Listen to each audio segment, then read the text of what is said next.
Okay, let's have a look through the menus and see what's in this new Alpex Pro.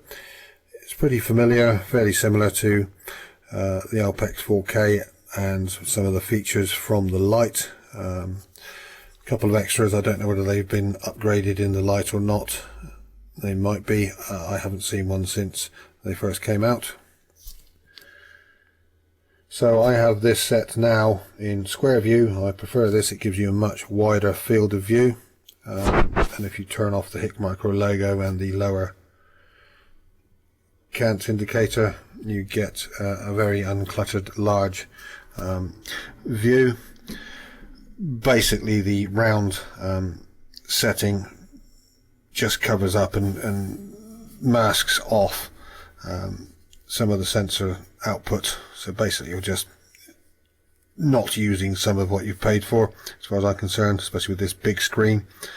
It also moves the icons off the left hand side and up to the top, again out of the way, so maximizing your field of view left to right.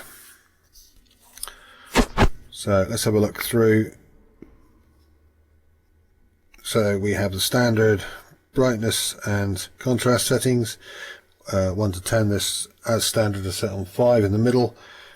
These alter the view finder that you're looking at, so they can brighten it or change the contrast. They don't change the video recording output.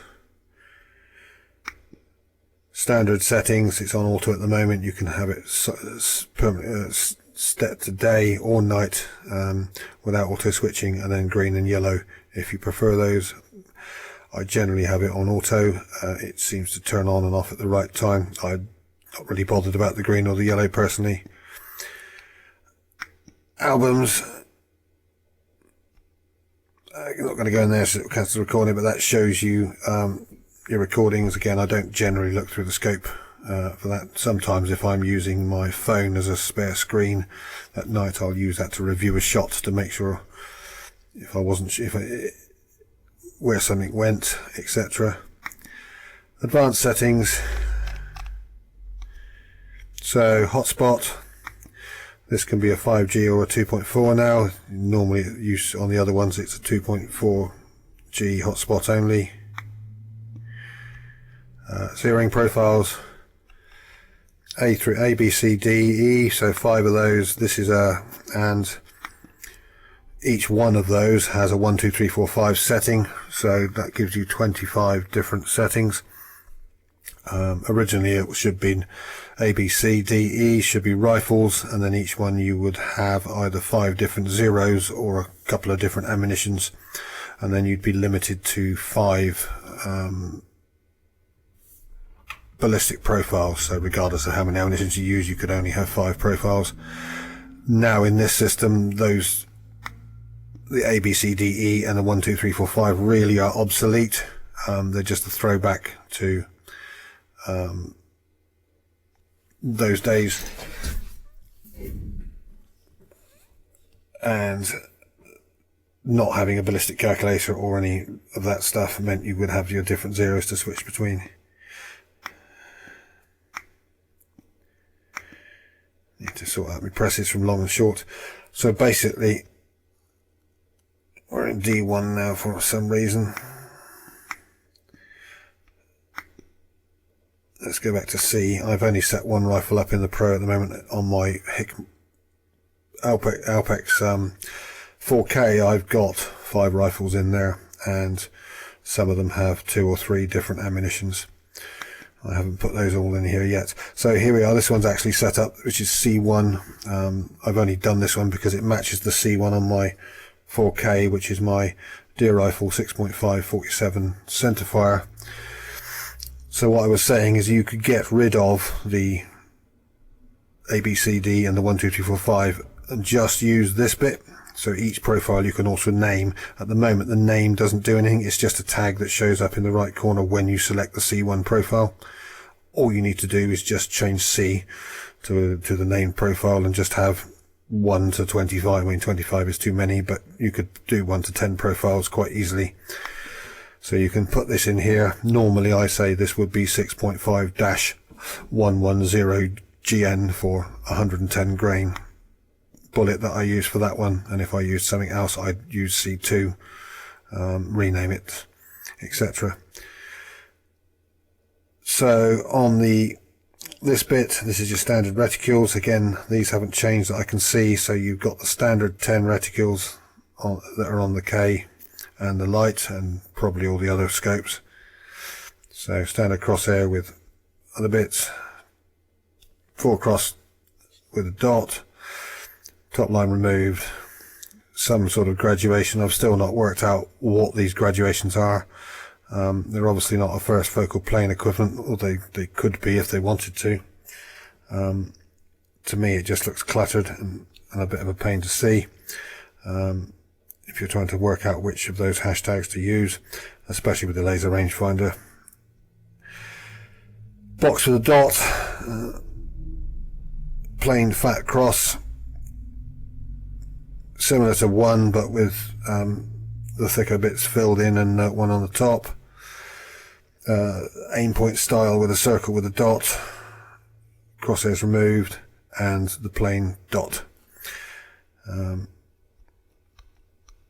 My personal preference is number 3. It's minimal, but I do like to have the thin lines just to give me a reference, especially now that you can get the aim point moved left and right of the center line. It gives me a line back to it if the wind changes. We'll get to that in a minute. This was the new bit that was introduced a little while ago after Hick decided to put in transparency into the reticules to make it less obvious, and made it virtually unusable because you couldn't actually see the reticles on multicolored backgrounds. This is the problem of developing something in a laboratory that you don't actually know and use well in the field. So now you can set the opacity or transparency yourself, so it doesn't actually make the reticule thicker. It only looks like that because it's making it brighter, because it's less see-through. So this is on a background you would see the leaves or whatever behind the reticule, and then you slowly turn it up.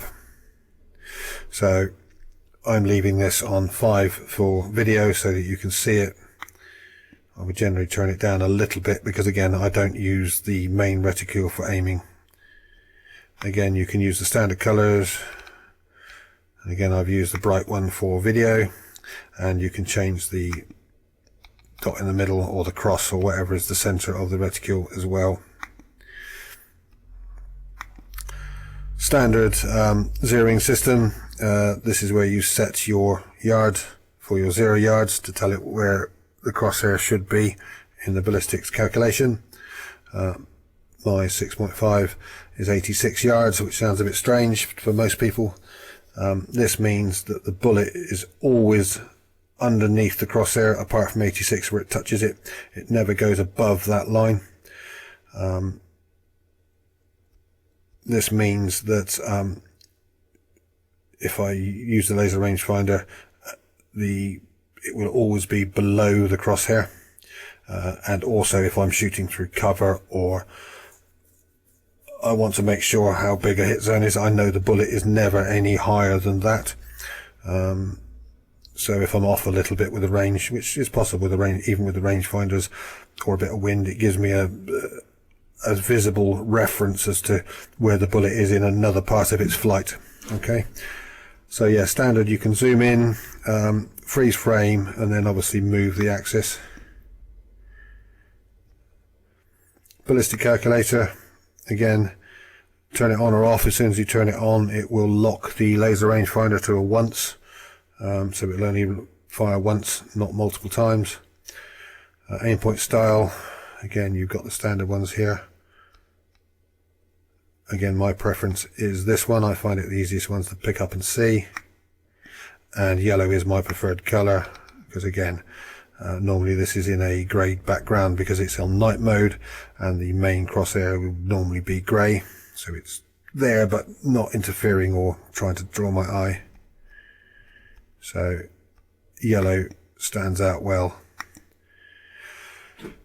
One of the changes here is the ballistic profile for this setting, which is C1, or in this case Alpex Pro, and this is nailed to that one. It's not a 1, 2, 3, 4, 5 setting.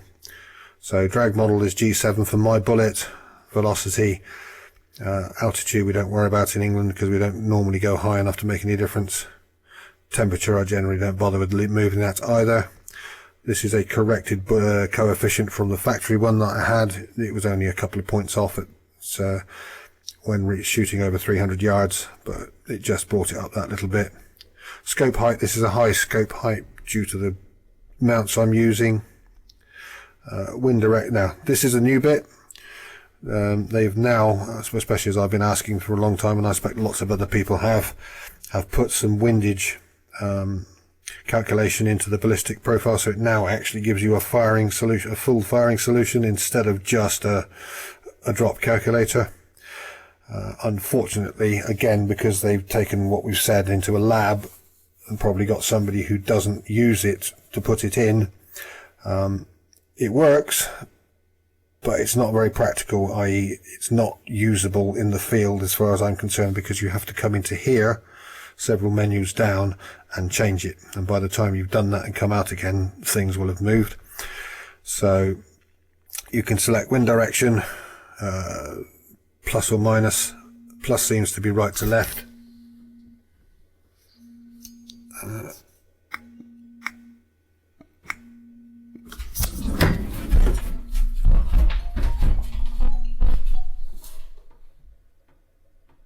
Hello? Hello? Hi. Dinner ready? Yeah. Alright, sorry, I was doing some filming. Oh, I need to know about that. Yeah, I'll put my clothes back on and I'll be ready. Right. See you in a bit.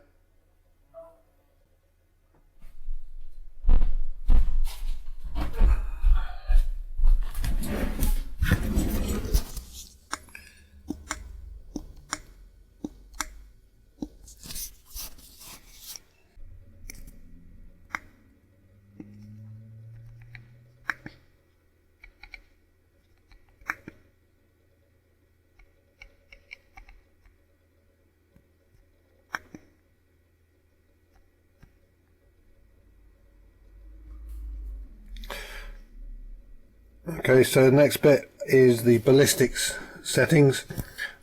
Each one of these named profiles, which in theory is all 25, has a separate ballistics setup. Originally on the 4K, and I believe on all the earlier models, you only had the ability to put in 5 ballistics profiles, which meant even though you had 25 separate areas you could put in zeros, you could only have 5 different ballistic setups for them. So this is the one that is set up for my 6.5. So drag model on mine, you can select G1 is what most people will use for most things, most air rifle pellets. G7 is a specialist one for VLD bullets. Not everything has a G7 code. And to be honest, it's only really much use for longer ranges anyway. I just use it on mine because that's the one I've got. And a GS, which I'm still not sure what that is. It doesn't show up on any other standard set of drag models. There are other drag models that are available, but I've never seen a GS one, so not sure where that one's from. So I use G7. My velocity for my 110 grain is 2,840 feet per second. This is a custom load, so I use a lead-free bullet from Vertis, and custom load that out of my short 16.5-inch barrel to make a nice compact shooting stalking rifle. Altitude, again, as I say, in the UK we don't really use this. It's not really necessary. We don't really have the elevation to make much of a difference, so generally I leave that on 0. Temperature, again, I'm not really bothered with that too much. Ballistic coefficient, this is the G7 coefficient. If you have a G1 coefficient, you can't interchange the numbers, you have to use the right one. This is a corrected one from the original one I got, which I think was 390. I found I was slightly off, so testing at 300 yards, and altering it up to 393 corrected that, and obviously corrects everything from closer in. Scope height are quite a high 3.3¼ inches on this particular sight, due to the scope mounts I've got it on at the moment. They will change when I buy the right set that I want to use on my stalking rifle. The ones I normally use on the 4K are slightly lower than this, which is why if they're side by side and I do a laser target, they will give slightly different readings, or slightly different ballistic solutions, mainly due to the scope height. So the new bit for the ballistics, I asked quite emphatically several times and sent quite a large document in on what I thought should be put into scopes, and one of the big things was wind calculation. I don't consider a ballistic calculator that doesn't have wind to be really fully operational. Adding it in gives you a proper full ballistic firing solution, as opposed to just a drop calculator. However, it's nice they put it in so all the calculations are in there. Unfortunately, I'm not saying I'm the only one who suggested it. I suspect a lot of people asked for it, which is why it's looked at. Unfortunately, the way they've done it isn't really easily usable, especially in a hunting or field situation. The only place you can enter the information is here, so you're several layers down to be able to change the direction and the wind speed, which are your two important factors. So at the moment you can put direction in, a plus and a minus. Plus seems to be right to left. I'm assuming minus is left to right, and then you can put in a degree from there. 90 I'm assuming gives me a full 3 o'clock or a 3 o'clock full value wind, which is what I would normally like to see. It would be easier to just put in a clock face and spin in between 12 o'clock, which is the way you're pointing, and then just spin it round to the way the direction is coming at you. So if it's in your right ear, you just turn it to 3 o'clock. If it's coming slightly off head on, it's 1 o'clock or 11 o'clock, depending on which side it is, or from behind you. And again, they've put wind speed in, but again, not understanding really that feet per second isn't the what we would use. It would normally be miles per hour, or I expect some people use kilometers per hour as a wind speed. So I normally have a setting in most, if I have any of this, I put a 10 mile an hour setting at 90 degrees or 3 o'clock, and then that gives me a 10 mile an hour full value wind, which if it's coming from a slightly different direction, I can recalculate quite easily on that, or if I think that it's going a little bit faster or a little bit slower, I can easily change in my head what it is. So this would be better to set the wind speed to miles per hour / kilometers per hour. They could also add in feet per second and meters per second if some people did want that. I don't see why not, but from a basic field condition, you're normally looking at 1 to 3, 3 to 5, 5 to 8, 8 to 10 mile an hour wind calls, and then a quick which direction is it in relative to a clock. So again, I've sent that into Hikmicro Technical to an email I have to suggest that they should change that to meters miles per hour, and also to see if we can put it in as a direct in the field, something that you can change, a bit like pressing the laser range finding button. Gives you an instant reading. You should be able to put in a direction and speed quite quickly. I'd suggest at the moment the top turret now doesn't have any use because it's no longer does the zoom function. You have the separate zoom collar, which is very nice, although it's going to take me a little while to get used to not turning the top turret and wondering why it's not zooming. So basically we could use a short press on the top turret button to activate wind, and then the first thing you would do is on the turret, it would be easily to spin a needle around on a clock face to say what direction the wind is relative to your target, with the target being straight in front of you, 12 o'clock. Enter that with a button press, and then have another quick wind in the wind speed up to a certain amount of miles per hour, say 1 to 15 or 1 to 20 maximum. You're not really going to be shooting in much higher winds than that. And that would be, I think that would be a easily doable thing. It's just using the buttons and the switches available. All the mathematics looks like it's already in place, which is great. And that would make that a lot easier. The other thing is I'd like to see the reticule change, because it kind of disappears off to the side. I'd like to have a more, or an option to have a reticule that gives you a bit more leeway, and doesn't lose the zero wind drop. It just gives you an indication of how far off of that you need to go, as well as some other bits and pieces I think would be useful, but we shall see. So that's the new ballistics bit, the wind speed and direction, which is mentioned in the blurb, but nobody seems to have picked up on it as a particular feature. As I say, if you're on the range and you've got a fairly steady wind for the day, you could put that in here and that would be useful, and then just have to hold on or off. Although again, you're not going to be easily, because there's no MOA or MRAD, which is a lot of competition guys use to track wind and recalculate.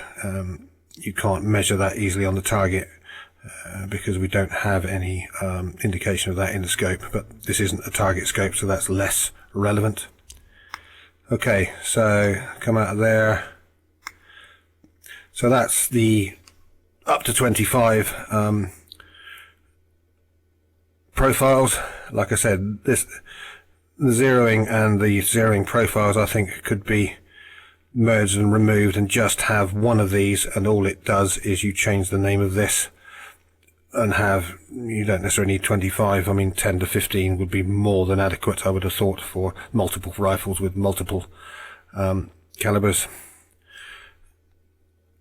or multiple loads, pellets, whatever. Central reticule. This is how the reticule that you zero, as you can see on the screen there, is looked at as you zoom in and out. On minimum zoom, it doesn't make any difference. What you're going to do is this square that you see through the thing is what the rifle is looking at fixed, and if you fire to zero and the bullets land high left, you have to move the reticule up and left to sit on top of it, and that's where it does. If another bullet goes low right, then you have to move it down there. Okay, so unlike a normal scope where when you zero, the reticule stays central in the viewfinder and the picture moves, this one the picture's fixed and the reticule moves. So choosing this, and I prefer central reticule, means that on minimum mag the reticule will be off, but as soon as you zoom in, it will zoom in and recenter the picture, because basically all you're doing is cropping this picture smaller, and it centers the reticule in the middle. So depending on how far you're off, it should do it in 1 or 2 normal jumps, or as you zoom in you'll see it move. A bit like, and if you leave it on fixed reticule, basically the reticule will move as you zoom into the center of the screen where the reticule is showing now, a bit like when the LRF moves off because it's not actually looking directly at that. So I say I prefer central reticule, as when I move in it tracks it better. Pre-record, this is on all of them so far. Some people have problems with this, some people don't. You can set it to off so it doesn't automatically record a video every time you fire the rifle, and then you've got 3 settings there on how long either side of the shot it records, so it's constantly buffering 5, 10 or 15 seconds, and then it will record for an extra 5, 10 or 15 seconds after, depending on your setting. I've got this on 15, so you should get a 30-second clip with your shot in the middle. It works all the time as far as I can see on my 6.5 centerfire. I've not really bothered to use it on the air rifle, but as it's recoil activated, some people are having problems with it picking up a shot on a PCP air rifle, or a very low recoiling 2.2 or something. So in general I press record most of the time. anyway. And if you press record and it does work, you'll just end up with 2 videos. One doesn't overwrite the other, you'll just end up with both. WDR, this is an enhancement algorithm that gives you better clarity in daylight. It helps you pick out detail in shadow and contrast, stops bright sunlight flaring so much. So why you'd want it off, I don't know. So I've just got that one on at the moment. Laser ranging, he says, standard bits here to start with. Because I'm using the laser rangefinder, it's set on once, it doesn't multiple burst. You can only use multiple laser rangefinding and set how many times it fires if you're not using the ballistics calculator. Next one down is horizontal distance. This is if for angle shooting. If you shoot at 45 degrees, then whatever you're shooting at, the line of sight would be, say, would be 15 meters, say up a tree. However, the ballistic calculator will use the horizontal distance, which is the distance from where you're standing to the base of the tree, which should be 10 meters, and that's what it will use to calculate the ballistic drop on. That's what it uses all the time. If you put this button on, it will show that distance in the rangefinder. The advantage to this is the rangefinder distance normally shows in red, which can be difficult to see in some backgrounds and some people have problems with, whereas the horizontal distance shows in white, which is a lot easier to see. So it makes no difference to the calculator. It's just a visual thing if you want to see it, but if you can't see the red one, turn this on and it will give you a decent range that you can read if you want to see that. New bit on this one, I don't know whether it's been back fed into the light or not, because I haven't seen one since, but it wasn't when I had one originally. You can now change the reticule for the laser box, so the standard square, a circular one and a dot. I'm just going to leave it on the square because I'm used to it. Doesn't really make much difference to me, but you've got the option there. And again, you can change the color now to match whatever. I'll just have that on yellow. So the normally my main reticule is grayed out, and the 2 important things, the laser and the LRF reticule, are in yellow so I can see them. Auto screen off, I have this on. This means that if I tip the rifle down, which is where I normally carry it, muzzle down, straight up and down, it turns the screen off automatically. This saves battery and also stops light glare out the back of the scope shining up your body as you're wandering around at night. It also activates if you lay the rifle flat on its side, and then as soon as you pick it up or move it back into the shooting position, it will turn the screen back on.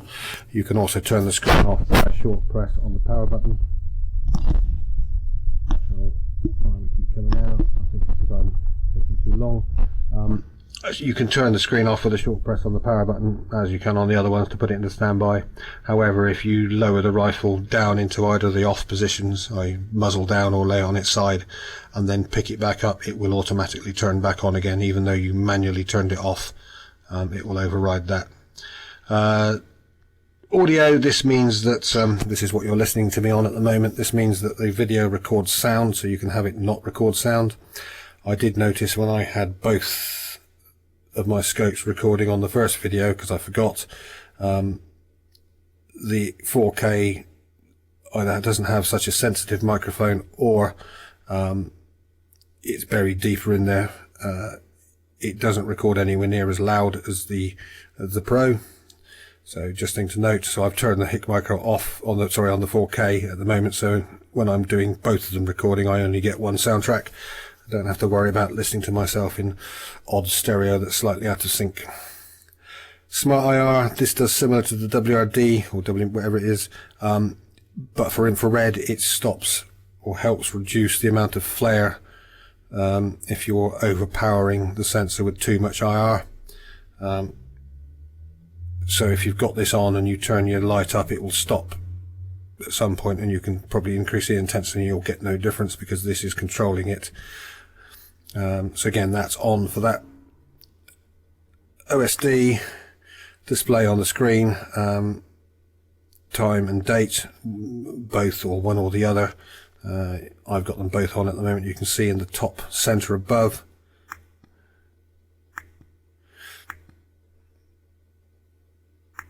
And that's actually turning all of that lot off, but there we go.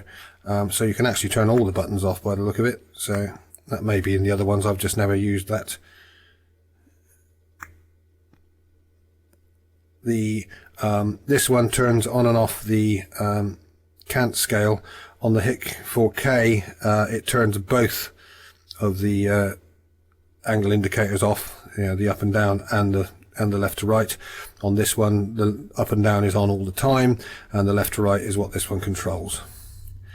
Brand logo, again, in the bottom left is normally the Hikmicro logo. You can turn that off and on. It reduces clutter in your view screen. Obviously most people who are videoing for Hikmicro have it on just to show the brand. USB flash drive, again, this one isn't in the 4K. I don't know if it's in the light. You can switch between flash drive, which is what this is. This is when you plug it in, you can download your videos directly into the PC as though it was a flash drive, and that's how I transfer files. You can do it through the phone, but I find it quite slow and a pain. Or you can switch it over to the digital setting, which turns this into the equivalent of a webcam, and if you've got the right software you can actually view this on your computer screen. I haven't got the right software, so that may be useful for some. Obviously handier than sitting here looking through the viewfinder trying to do lots of settings. Language, 3 pages of languages. Square or round, this is the how the view screen looks at the moment. It's set in square. It comes as standard in round, where you basically, they put what looks like a curve on each side in black to make you feel a bit more home looking through a normal round scope. But as far as I'm concerned, all this does is reduce the field of view you've got by clipping off some of the expensive sensor that you're paying for and the expensive screen, just to black it out, and then it also pulls all those icons down onto the screen and fills that up again. So personally I prefer this one with as much off as possible to give me as much field of view as I can. Time, enter the time, 12 or 24 hour clock. Same with the date. Pick yards or meters. I'm a yards person, but that's entirely up to you. Auto power off. You can set how long it'll stay on before it shuts off properly, as opposed to just goes into, as opposed to just save. Screensaver. The screensaver won't come off on automatically, I don't think. You either have to tip it up or press the button. Remote access. I assume you can plug it into a LAN or something. I'm not sure on that one. It's not something I'll probably use. Important ones for updates. This is the restore button. This wipes and resets certain parameters, but not all of them. So you'll have to go back in and fill in some of the information, but not all of it. That's the one you normally do after a update. And a reset completely wipes everything, all the data, all the settings back to factory, to start again. And again, you can still do that after update, but you've then got to sit in and plug everything back in. You've still got a fair bit to put back in on restore, but not as much as a reset. Passcode, you can password protect it, so that every time you turn it on you have to do that. A bit of a nose, especially as it also happens, I think, reading that when you have the screensaver on. And this tells you what version it is, and it shows you how much space you've got free in your USB flash drive for video. So this is as released, and so this is the release on build. There are no updates as of yet. And then back to the top. So there we go. That's a quick run through. Like I say, this is pretty close to my setup. Like I say, I've got the reticule much brighter so you can see it better in the video, and I've got some things turned on that I would not really bothered, like the micro logo, etc. So it's just something I don't need to look at. Okay, thank you for watching on that one. If there's any questions, I'll try and answer them. As you can see in the top right hand corner, you can see which profile you've got, which is C1, 0 to 86 yards. You've then got the descriptor underneath, which is Alpex Pro. Like I said, the C1 could be completely replaced by the Alpex Pro, or whatever you put in to name it. It's as I say, it is a throwback to how things were done when we didn't have all these options. And under that, when you laser range find, you have got your drop in inches and your wind in inches, and the reticle will, obviously the laser range finding reticle will drop down to the point and go left or right depending on your windage settings. As I say, it's not what I would say usable at the moment very easily, because even if I've put 10 mile an hour in it, will always apply that, and then the reticule is floating to the left or right, or to the left of the center, and if there's no wind, I've got to work back to the line